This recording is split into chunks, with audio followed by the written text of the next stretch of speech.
that I was like, oh yeah, man, I've definitely had that at least a few times.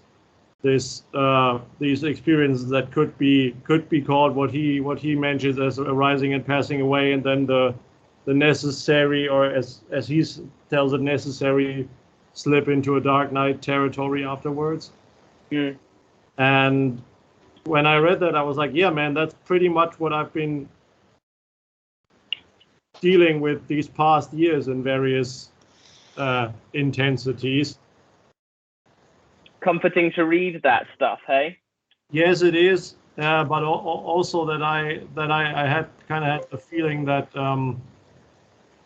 I may have made a few quote unquote mistakes at some point, because Sure. I got to experience it all over again. Because yeah, just right off the top of my head, during the last 2.5 years, I've had, I think, at least 2 arising and passing away experiences. One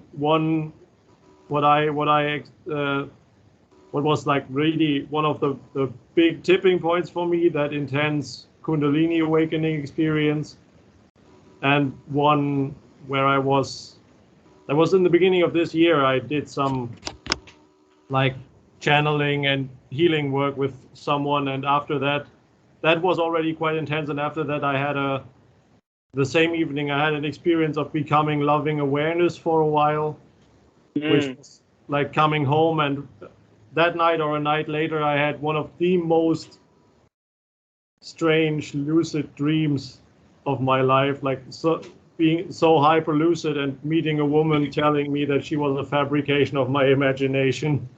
She knew what was up. Yeah, man. And but yeah, as you said, it was rather comforting to read. Yeah, that was quite something. And today when I took a walk, I had a moment where I was just for a few seconds there, I was home in a way, like suddenly be a bit like being a kid again. Delightful. Yes. Delightful. And I see a trend here, Doug. I see these experiences happening more and more often for you. Yeah. Yeah. Apparently that's where it's going, and it has happened often enough now that I think I'm starting to develop a bit of trust that that's the overall direction in which I'm headed. Good. Hey Dan, your sound is like really bad, but it might just be the device that you're on. I don't know. Let's see what I can do. Okay, so it wasn't just my output, so it is on the input. Yeah. I mean, Ingram has like an awesome way of making it like for me feel like you're not alone. That's the one thing that I really like about it, is sometimes the spiritual path can seem really lonely, but the way that he writes about it, it's like it's so easy to identify different stages, or anything, like just his writing style just has such a clear way of being like, oh, I see exactly what he's describing here. I know that I was in this phase that he's describing, Yeah. And I mean, there's definitely like negatives to him too, because like, I mean, I tend to think that he can be like a little bit harsh in his writing style, but then when I've listened to him talk, he's not really like that at all. He's quite loving and kind. And there just was a like kind of a talk with him and Dhammarato recently, and I was just struck by like how different his persona is when he's not writing. That is very loving and very compassionate and caring. And sometimes I think his writing can be a little bit harsh, kind of like boot camp style Buddhism, but we all need that sometimes too. Sometimes we need a kick in the ass to be like, hey, practice for real. But other times, you need balance there. So, yeah.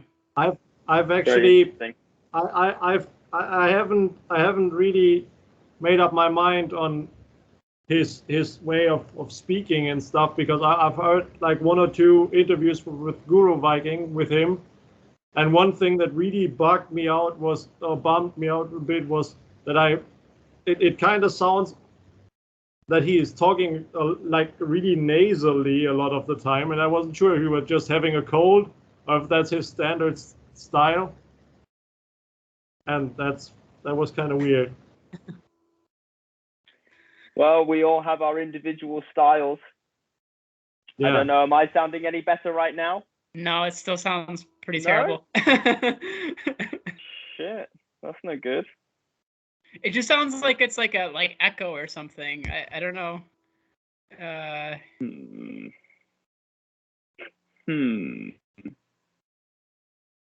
Because it sounds bad for you too, Parker, right?